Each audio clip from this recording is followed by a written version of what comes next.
Rest in peace to all the hours I spent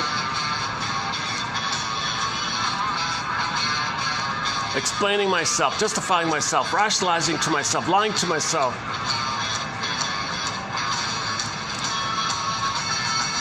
You know.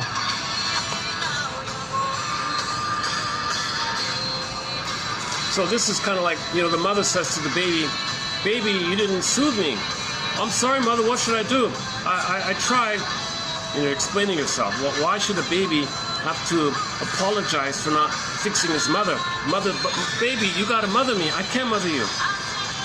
So the imprint is there. So we may spend our lives always like in this feeling of, I'm always guilty, I'm always wrong. So this is about guilt, by the way. This is about guilt, always feeling guilty. Isn't it bittersweet that you're stuck like this all the time? If you can recognize this kind of thing, you can liberate yourself from a useless burden, dead cargo from the Twilight Zone, they said. Thank you. Go to the Twilight Zone episode called One Life Furnished in Early Emotional Poverty. Go to the closing narration of that episode. One of the best closing narrations from the Twilight Zone is from that one there. So if you can understand this, if you can work on this,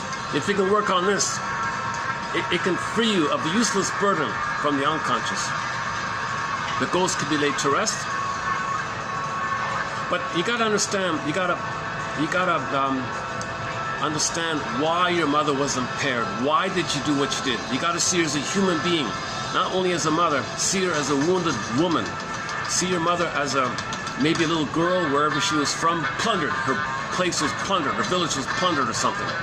Okay, you gotta see your mother as a victim of the plunder system, and then her mother couldn't comfort her. Maybe she lost her mother or something.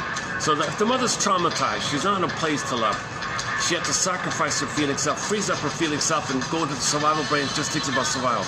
Now she spends her life repeating the trauma, hoping to get a better past. So she has a kid in that service. So she can't love the baby. She's still an unresolved issue with the past. That's why a lot of people say, if you know your personal history, you can heal. And the quote I want to read you, I want to do a preview quote from a professor of history. He said the same thing. We discussed this a couple of months ago. There's if you know like outer history, we know who we are, what's going on, we can think things can get better. But if you don't know outer history, you know, there's this, you're blind, just like an individual doesn't know his personal history. If an individual knows his personal story, it may be painful, but he knows what's going on, he can make better choices, he's more